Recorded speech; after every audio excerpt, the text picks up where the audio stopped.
We've got a big week ahead, including a planetary alignment, as well as tracking more rain and snow as we wrap up February, head into March, plus some above normal temperatures. I'm ABC 10 Chief Meteorologist Monica Woods, and we've had the cloud cover with us for today. The big weather system is pulling to the north of us through the Pacific Northwest, a nice atmospheric river here into the end of February. That counterclockwise circulation so evident, pulling in that stream of moisture.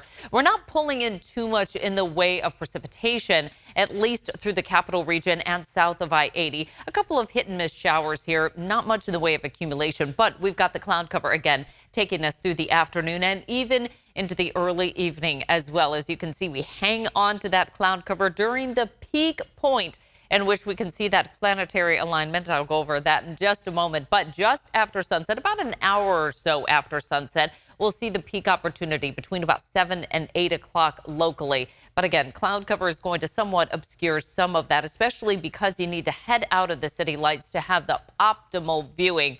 And in the foothills, we'll have that band of clouds still pressing its way off to the east here. Outside of that, some patchy morning fog. Now, Tuesday night, a much better viewing opportunity because we've got the planets aligning all the way through the end of the week. What you want to do is just look off to the south and you'll be able to see almost all of them with the naked eye. You'll need a telescope for Uranus and Neptune, but outside of that, you can see all 7 planets aligning. I did try to do this in the nighttime sky. I will say it was a little difficult because there were so many stars that were illuminating the sky. So you want to make sure that you have an app that will appropriately indicate which one of the planets you are looking at. Again, Uranus, Neptune, you're going to need a telescope to see that. And some cloud cover for Monday night into Tuesday is going to create not the greatest sky viewing, but Tuesday just after sunset all the way through the week, we should have a great view of the nighttime sky. And we've got more on this. You want to check out our weather playlist, extended forecast, weather explainers,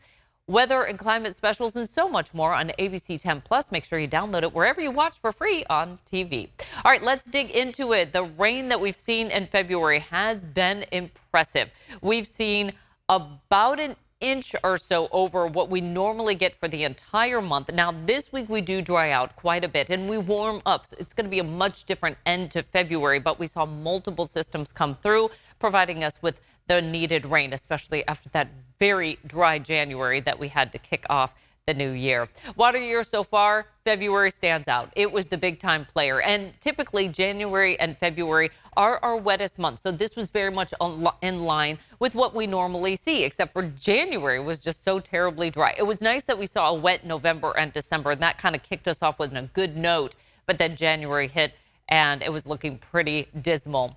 As far as our average monthly rainfall, a lot of folks are starting to ask, okay, so are we done with the rain and snow? Not quite yet. March is our 4th wettest month historically for downtown Sacramento and pretty much statewide as well. It pretty much plays in line with what we typically see throughout the entire state. So you can see as far as our wettest months, they are almost in the rear view mirror, but March is sometimes called the miracle March because it can be a very wet month. April tends to really start to see things drying out, as does May. And by the time we get to June, we're more reliant on the water we've stored instead of the water that we're about to receive. So statewide precipitation, our biggest reservoirs are in the northern part of the state, and those are key indicators in terms of the precipitation that we see in the northern part of the state for how much water we'll have for the drier part of the year. Southern California, it has been remarkable how wet Northern California has been compared to Southern California. It's almost like we've got a line of demarcation on I-80 that is a determining factor of where we saw those atmospheric rivers positioned throughout the course of our water year thus far. So Redding and Eureka, very wet, whereas once you get about that I-80 line, we're running pretty close to average. South of that line, it has been very dry, including Santa Barbara, about 7.5 inches drier than normal. Los Angeles and San Diego, about 5.5 inches below normal. A third of our water supply is the Sierra snowpack. And so that's why we like to keep these numbers fresh and delivered for you. It's been a good year for the Northern Sierra. We're over 113% of average to date. The April 1st number, that's a very critical number for our snowpack because that's about the point that we stop seeing the precipitation and start seeing the snow melt. We're at 93% of that April 1st date. Not bad for the Sierra. Even the Central Sierra and Southern Sierra, which were running really dry, are now at about 60 to 70% of that April 1st date. Again, not bad considering that if we didn't get any more for the year, we'd still be at about 50 to 70% of average. Statewide, we'd be at over 70% of average. And that's falling on the heels of a very wet year last year. So all things considered, that goes into our reservoir supply numbers as well. Last year, a really good year for us, followed by this year. Even if we broke even, it would be a good thing for California because we've had now 2 back-to-back decent years. That hasn't been the case over the past decade or so. Usually we have a good year and then we ended 2 or 3 years of drought. So this has been a good situation for us as we head into our March. So Trinity, Shasta, Oroville, and Folsom all above average. Shasta, our biggest reservoir in the state, over 100% of average to date, almost 80% full right now. So things are looking pretty good for water supply in terms of what is possible to deliver. New Melones and Don Pedro, about 75 to 80% full. That's going to put us over 100% of average. Same for San Luis. Millerton starting to fill up a little bit. Now, that had been pretty dry considering that storm track just favoring areas well to the north, but it came up a little bit over the month of February. Recent water years, as I mentioned, we've had 2 back-to-back wet years. The water year 2023, that was the drought buster, followed by last year, 2024, a little bit below average for downtown Sacramento, but it was a good year for much of the rest of the state. And then this year, we still have some catching up to do because we're only at about 12.3 inches and we need to get to about roughly 19 inches of precipitation. But March can be a big player for us, so we'll continue to monitor how much March delivers. Again, the storm track has been over the past week or so to the north of us, but we are being brushed with the tail end of this weak weather system with just some high cloud cover. Lots going on in the Pacific. It's still very active and still plenty of time to pull in that precipitation. In the short-term forecast, we're more concerned about the patchy fog, as well as looking ahead to some of those warmer conditions. That's going to bring out those bugs, including mosquitoes, most prevalent at dusk and dawn. For our Tuesday morning, we have the high-level cloud cover. It is still going to allow for some of that patchy fog to form, roughly about a quarter-mile visibility up and down the valley along I-5, Highway 99 as you head out for that morning commute. It doesn't last long because we've got a disruptive pattern that's going to start to mix up the atmosphere, bring us very stable environment as well as a building ridge of high pressure. That's going to bump that storm track even farther to the north. So by Wednesday and Thursday, we're looking at the peak warmth of this work week as we wrap up February and head into March. We've got a couple of weather systems, though, off the coast. What they're going to do is just kind of weaken that high pressure ridge. This low becomes cut off from the main storm track, watching out for the potential for some offshore winds in Southern California. But then this low, although it doesn't look like much on this weather map, it actually is going to start to weaken that high pressure ridge even more. And we are calling for cooler and perhaps showery weather by the end of the weekend into early next week.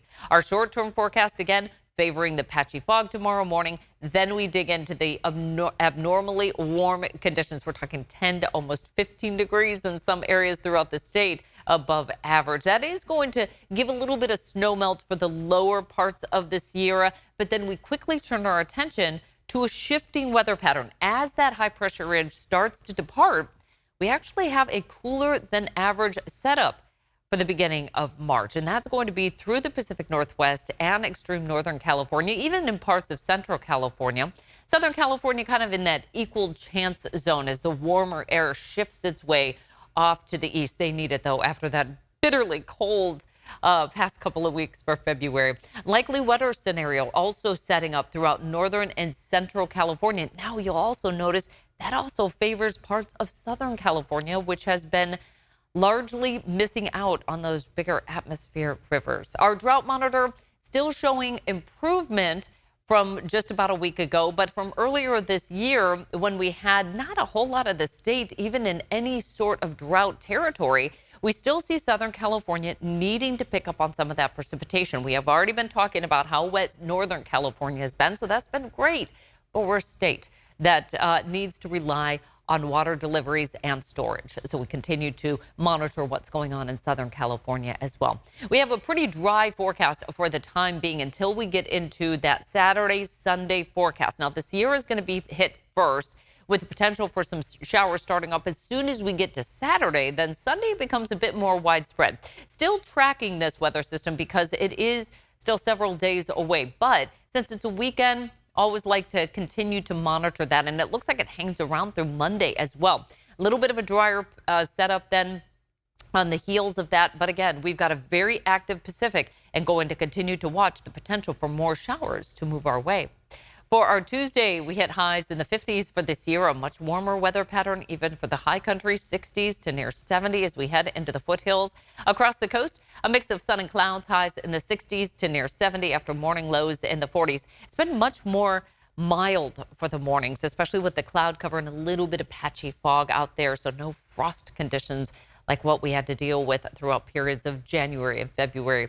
Our highs will reach the upper 60s for our Tuesday after morning lows in the 40s for the Central Valley. Again, Saturday's the day that we start to see that weather shift. We're still looking at moderate temperatures, but we're bringing in more cloud cover as well as the chance for showers. We're hitting highs near 70, though, for the coast on Wednesday. So the Bay Area getting very warm for the midweek outlook. And we'll see that as well for the valley. Highs will warm into the lower 70s Wednesday, Thursday, and Friday. We kick off the weekend with unseasonably warm weather and sunny skies. And then as we transition into March, it becomes a bit wetter and cooler for the beginning of our fourth wettest month of the year.